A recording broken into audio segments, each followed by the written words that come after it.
Então é isso aí, irmão. Se vocês quiserem perguntar, participar, comentar, fiquem à vontade. Pode falar, André. Me deixa só mostrar um pouquinho. Há algum tempo atrás eu havia estudado algumas coisas sobre isso e eu separei alguns recortes que eu tenho um PowerPoint aqui montado e eu tenho alguns recortes de notícias. Só para os irmãos terem uma ideia de aonde esse negócio leva, essa questão da sexualidade extremada, todo tipo de sexo é válido, só para a gente ter uma ideia onde leva. Em 2017, nós tivemos aquele caso do Man, né? Vocês se lembram? Que o homem estava nu, uma criança o tocou ali, enfim. Nós também tivemos o caso do Quer Museu, né? E no Rio, no Santander, né? E também em 2017, setembro de 2017. E tem um cartaz, né? Um cartaz que dizia assim, ó. São duas crianças desenhadas, um menino e uma menina, e sobre a menina está escrito assim: criança viada, travesti lambada. Sobre o menino está escrito: criança viada, deusa das águas. Quando se observava a exposição, eram homens fazendo sexo com crianças, com animais, né? E tudo isso a esquerda chama de arte. Vem o livro da Judith Butler, ela vai dizer que o gênero é uma construção social, né? E a partir daí a gente vai ter também uma nova língua, né, que eles criaram, exclusiva deles, tal, enfim. No ano... me perdoe, me fugiu o ano aqui, mas o jornal Extra, ele fez uma manchete assim, ó. Já tem alguns anos isso, tá? Casal transexual dá à luz a um menino em Porto Alegre e planeja casamento. Aí você fala assim, um casal transexual. Sabe qual é a peculiaridade? É que a moça, ela disse que é homem agora, se tornou homem, né? Entenda se tornou, porque eu não encontrei uma palavra melhor para explicar, mas não se torna, tá? Mas vocês entenderam. A mulher se tornou homem e o homem se tornou mulher. Os dois se conheceram e o homem que se tornou mulher engravidou a mulher que se tornou homem e eles tiveram um filho. Deu para entender a bagunça? Sim. Lembro dessa notícia bagunçada aí. Isso. Por mais maluco que seja, deu para entender. Então, você viu que loucura? Em 2016, na Europa, uma moça disse que é um gato. E a manchete é assim, ó, tá no Notícias Gospel Prime. É assim, ó, transgênero animal. Jovem diz que é uma gata presa em um corpo de homem. Ok? E aí, diz que quando as pessoas entravam na casa dela, ela ficava ronronando e se esfregando na perna dos outros, igual um gato. E o último que eu queria falar para vocês, a manchete diz assim, ó. Homem, também está no Gospel Prime, né? Notícias. Homem que virou mulher, agora quer se transformar em cavalo. Então, é um homem, né, um francês, ele se tornou mulher, segundo ele falou, não, agora eu sou mulher. Depois de um tempo ele falou, não, na verdade eu sou um cavalo. Então não é cavalo, é égua. Boa. E aí, Samuel, o que essas pessoas não contam é que isso pode dar errado. Por exemplo, não, já começou errado, André. Bruno, eu falo dar errado no sentido de arrependimento da pessoa partir para isso e depois se arrepender. Por exemplo, em 2013, o filho do Toninho Cerezo, do jogador de futebol que foi de São Paulo e tal, ele se declarou mulher, foi lá e fez a cirurgia de mudança de sexo. Depois disso se arrependeu. E aí estava pedindo apoio para o pai, uma ajuda para o pai para tentar voltar a ser homem, porque ele estava se interessando por mulheres. Só que não tem jeito. E um rapaz também, chamado Robert, foi lá, fez a cirurgia de mudança de sexo e depois ele se arrependeu, né? Se tornou Sabrina, depois voltou a ser Robert, se arrependeu. Só que ele foi e já tinha tirado fora. Agora é eunuco, né? Não tem o que fazer. Exato. Aí a repórter pergunta para ele assim, tá, mas você se relacionaria com uma mulher? Ele diz assim, se é uma mulher se interessar por mim do jeito que eu sou, sim. O fato é, Como que isso vai acontecer, irmão? Como que essa Não pessoa temos vai ter uma como. vida normal agora? É por isso que muitas delas são levadas ao suicídio, Suicídio, claro, claro, né? claro. Porque não encontram outra opção. Elas entendem que foram muito longe. E essa é a parte que esses ideológicos, né, ideólogos, não contam. Essa é a parte que eles escondem. E André, É por eu isso que queria eles estão comentar querendo uma fazer com coisa. criancinha já, né? Essa questão de mudar de sexo já com adolescente, porque ainda nem tempo da pessoa ter um raciocínio sobre isso, de como que é a vida, o que que ela quer mesmo. Já mudou, depois quando quiser voltar, não, se suicida aí, né? André, eu queria me citar uma coisa, uma coisa que nós percebemos ao olhar esse tipo de casal, entre aspas, né? Essas duplas de pessoas envolvidas sexualmente, né? Seja uma dupla de mulher ou de homem, ou mesmo uma dupla de mulher e homem em conversão de papéis, né? O homem como se fosse mulher, a mulher como se fosse homem, como esse caso que você citou. Quando a gente vê esse tipo de dupla, a gente percebe que mesmo nesse tipo de relação defendida, LGBT, com todo respeito aos seres humanos, né, quem quer que seja, sem nenhum tipo de crítica à pessoa, mas ao que fazem, aí sim a gente tem uma liberdade assim, de expressar opinião. Uma coisa é curiosa, por que numa relação entre dois homens, um sempre tem que ser aquele que é mais parecido com a feição masculina e o outro sempre mais parecido com a feição feminina? É como se, psicologicamente falando, é como se a relação só pudesse ganhar um contorno, entre aspas, legítimo, se tivesse o papel de marido e mulher. Então, mesmo num casal, não chamar de casal, só para a gente convencionar, mas só para uma dupla, um casal de mulheres, uma sempre vai exercer aquele papel, aquela função mais de macho, vai ter até o jeito mais masculinizado, e a outra mais feminilizada. Então, a gente percebe que, mesmo nessas relações, a psique requer o marido e a mulher, o homem e a mulher, requer. Como não tem homem e mulher, tem só dois homens ou só duas mulheres, via de regra, então cada um cumpre um papel diferente. Então isso é muito estranho e até revelador. Eu só queria, antes de terminar, Ô Samuel, recomendar... você percebe isso, por exemplo, em relações entre duas mulheres, você Sim, percebe que uma, inevitavelmente, assume a figura masculina, sim, é né? isso aí. E é até uma incógnita, né? Porque algumas mulheres você olha e ela é idêntica a um homem. E aí surge a pergunta, né? Se a pessoa que se diz homossexual se satisfaz com uma mulher de aparência masculina, por que ela não se relacionou com um homem?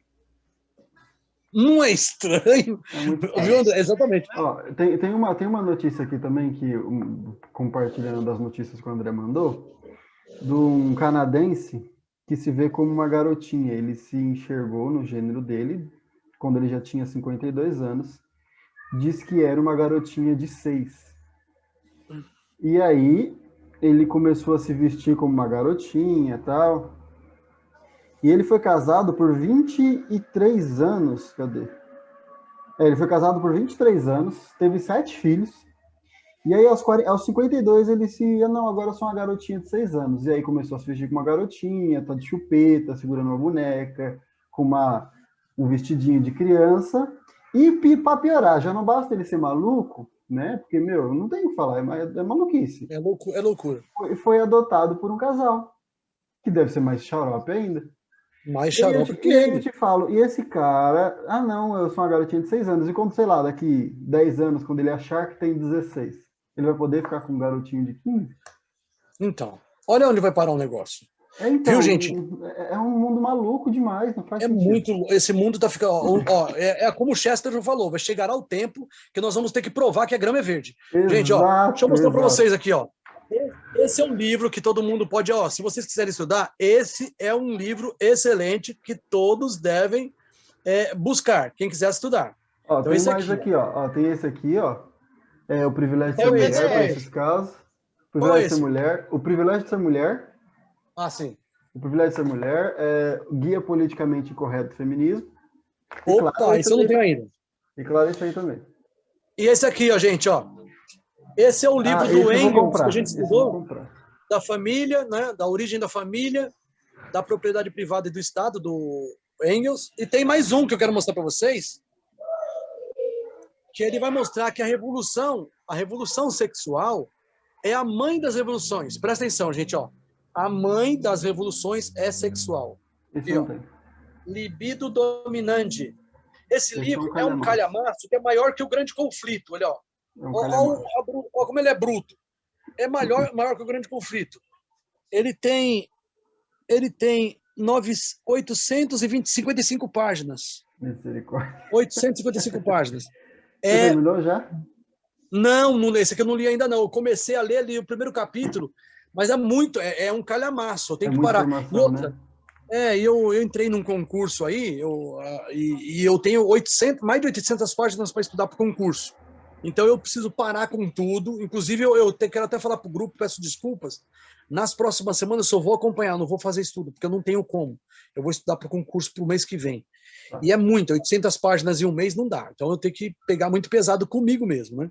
Mas é isso, gente. Estudamos aí. Deixa eu só comentar algumas coisas que você passou. Sim, vamos lá. Vamos lá. Falando ainda, por exemplo, você mostrou o livro Libido Dominante, e na parte ideológica da coisa, né? Você citou lá Horkheimer, Marcuse, você também citou, né? Da mesma escola de Frankfurt. E é interessante que toda essa ideologia que eles citam exatamente culmina nessa libido dominante, né?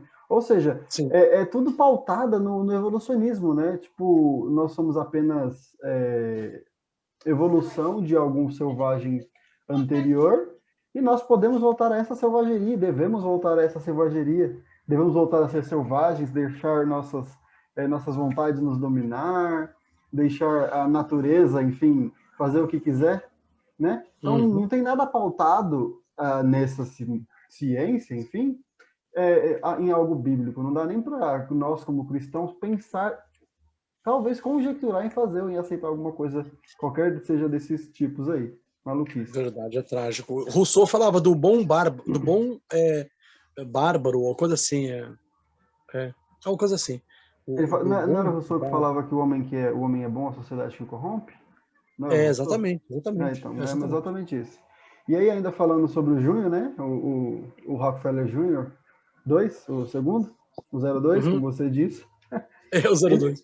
Ele criou aquela fundação, né, para pesquisas, enfim, depois da Segunda Guerra, pesquisas sociais, e aí, tipo, do jeito que a gente fala, fica parecendo que não, é um bom homem, está pesquisando para saber por que o mundo entra em guerras e tal. Só que não, é exatamente o que você falou. Era apenas, como é a palavra? Filantropia, né? Não era caridade.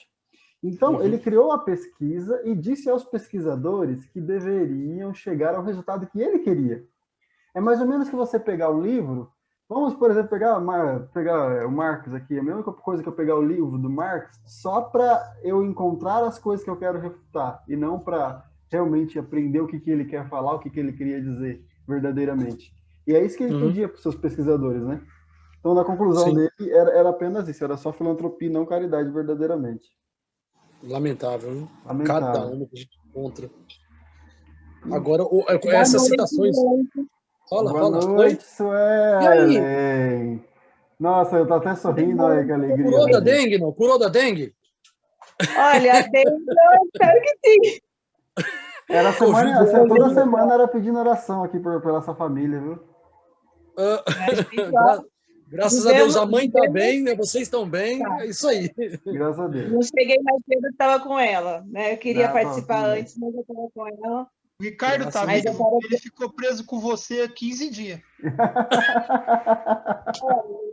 Ele tá alguns quilos mais magros, porque algumas coisas, né? Pelo menos os mares vêm pro bem, mas sobreviveu.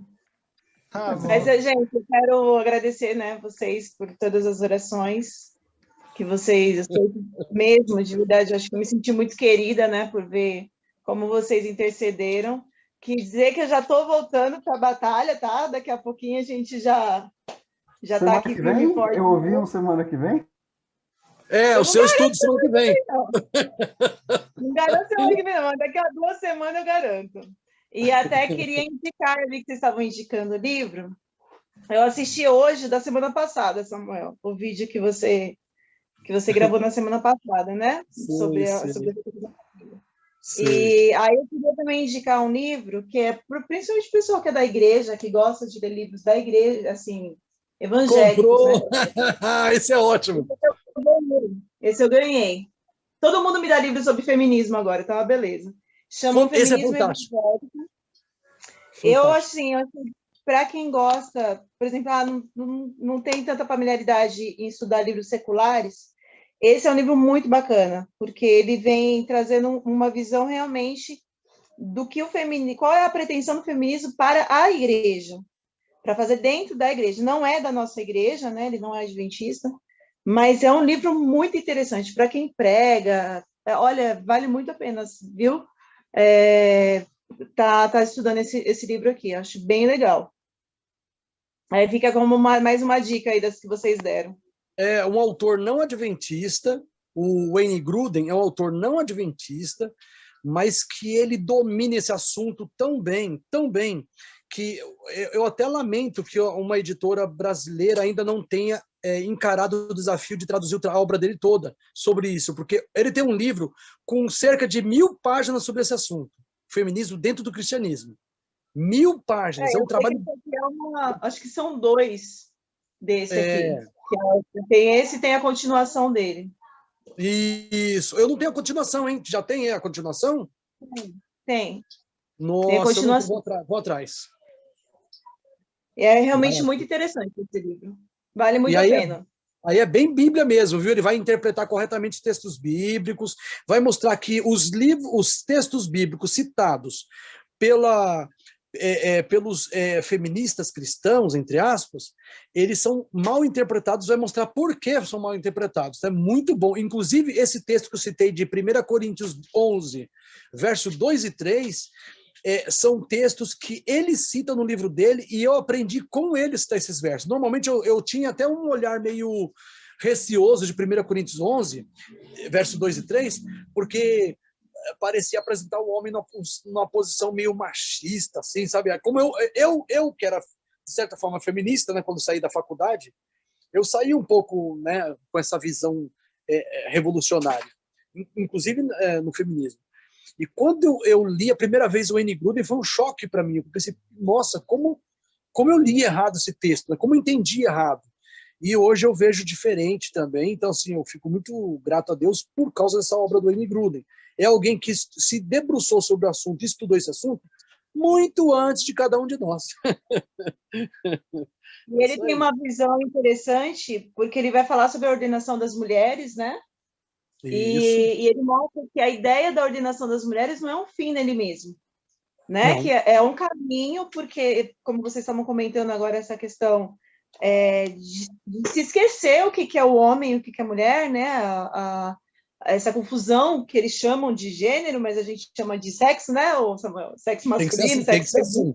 Tem que ser assim. Isso.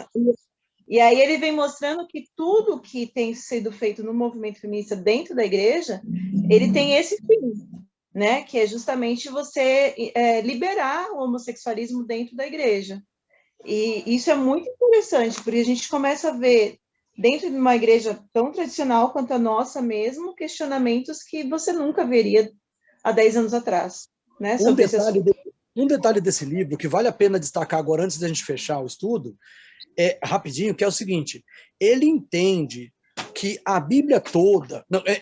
esses feministas entendem, os feministas, e ele mostra isso no livro, eles entendem que a Bíblia toda mostra uma espécie de hermenêutica crescente, que ele chama de hermenêutica redentiva, mostrando que, se no Antigo Testamento o machismo e o patriarcado demoníaco, entre aspas, para esse povo, ele é bem claro, né? Bem destacado, já no Novo Testamento há uma mudança da postura de Cristo com as mulheres em valorização das mulheres e, de certa forma, repreensão do machismo. E já em Paulo há um movimento mais crescente ainda em função dessa redenção dos papéis masculino e feminino e, portanto, isso mina a autoridade das escrituras. Por quê? Se no Antigo Testamento as estruturas patriarcais eram negativas e erradas,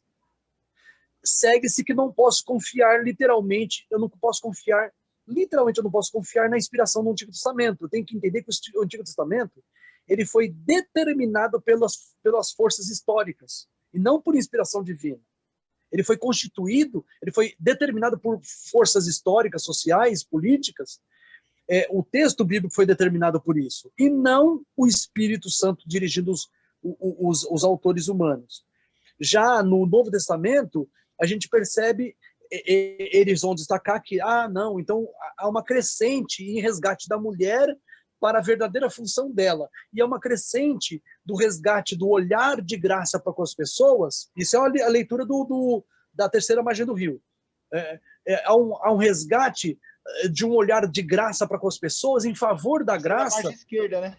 A terceira margem esquerda, né? 3 margens esquerdas, exatamente. Para poder dizer que o homossexualismo não é promiscuidade, que foi o discurso de um deles lá. Não é promiscuidade. Eu prefiro correr o risco da graça, de olhar com graça aqueles que a gente sabe que Deus abomina o pecado, né? Esse pecado, né? E eles olham, eles falam assim, do olhar da graça, porque eles estão olhando com essa hermenêutica redentiva que o Wayne Grudem condena. Ele mostra porque está errada. E a Bíblia fica minada na sua base. A Bíblia deixa de ser o livro base de regra de fé e prática, porque a Bíblia está sob suspeita nessa interpretação. Manda aí. Só uma coisinha. Nem sempre realmente o homossexualismo é promiscuidade. Né? Claro. Nem sempre é. Em alguns casos, são pessoas sinceras que foram enredadas, né, por essa condição, por essa situação. Por exemplo, muitos são levados a essa vida até por conta de traumas que sofreram em sua infância. Né? Então, nem sempre é realmente uma promiscuidade. O fato biblicamente é errado, é um equívoco. Né? E aí, essas pessoas, elas têm sim guarida na igreja, na palavra de Deus, né? Elas vão encontrar sim consolo na palavra de Deus, só que Deus vai com certeza transformar os seus corações a fim de que elas possam se encaixar no plano dele e não ele se encaixar no plano delas. Né? Exatamente. Amém. O que muitos querem hoje é que Deus se encaixe nos planos deles. Não, é o contrário. Somos nós que temos que nos encaixar no plano de Deus. Mas só para a gente não parecer louco aqui nessa live, não parecer né, um bando de retardado, teóricos da conspiração, para não parecer um bando de teóricos da conspiração, né? Que conversa, aquele grupo está falando que estão querendo implantar uma ideologia para destruir a família e tal, e vai aparecer alguém dizendo, não, isso é mentira, esses caras são loucos. Então, eu aprendi uma coisa. A melhor forma de você provar a verdade é perguntando para quem fala diferente de você. Quando você defende uma verdade contra um erro, a melhor forma de você defender a verdade que você prega é perguntando para a pessoa que ensina o erro o que ela está dizendo, o que ela está ensinando. O que eu estou querendo dizer com isso? Tem um vídeo, a Débora, num grupo que nós estamos, a irmã Débora, postou lá para gente. O título do vídeo é Movimento LGBT e o Fim da Família.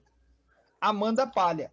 Amanda Palha é um transexual, né? É uma mulher trans, que eles dizem, é um homem que se diz mulher, né? E ele diz com todas as letras, de maneira clara, que o intuito do movimento LGBT e feminista é destruir a família. Né? Então, eu acho que isso é importante para não parecer que é uma coisa da nossa cabeça, porque é uma pauta que eles assumem de maneira clara.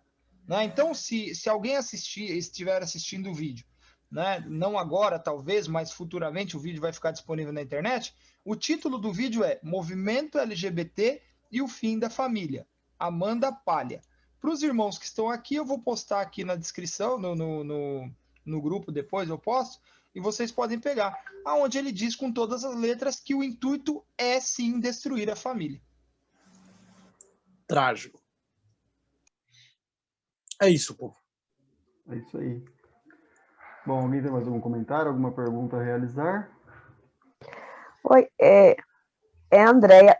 O livro, porque o André ficou de postar o livro e não postou, do Engels. Né, André? Okay. Acho que acabou não postando, né? Tá bom? Quando puder, eu agradeço. Ô, André, me perdoe. Eu mandei pro Bruno no particular, não foi, Bruno? Eu sei que você me mandou, mas eu não sei onde foi, não. Quando vocês puderem postar, agradeço. Não, tá. Vamos jogar no grupo. Desculpa, A gente joga no grupo. Eu sabia que eu tinha Estudando as mandado. Profecias. Eu só não sabia onde. Eu mandei pro Bruno e esqueci de mandar no grupo realmente. Mas pode deixar que Tá eu mando. bom, obrigada. Se eu tiver aqui, eu já mando também. Certo? Então. Faz isso aí, Bruno, por favor. Pode deixar. Suelen, então, aproveitando que você está aqui, oramos muito por você, agora você ora pela gente aqui nesse final. Mas você vai pra lá de qualquer jeito. Oro com o maior prazer, gente. E bom estar. Opa, te mutei sem querer. Bom estar com vocês de volta. E bom ter você aqui também, com certeza. O Ricardo está vivo? Ricardo está vivo. Vou chamar. Oi, Ricardo. Por favor, vem cá, só para falar um oi. Tá vindo, gente. Aqui tem que dar prova de vida, filha. Vem cá. Só para você dar cara aqui, ó, que você não morreu 15 dias. O André vai ter que fazer o primeiro atendimento ali para ver se está tudo bem mesmo. Aqui é igual para receber a aposentadoria, tem que dar prova de vida. E aí? Fala, Ricardo, você tá bem, irmão? A cara de acabado. Tô vivendo, tô vivo.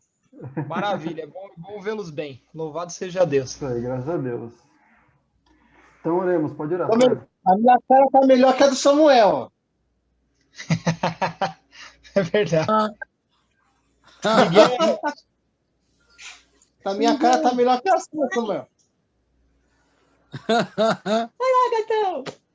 Vamos orar então, gente.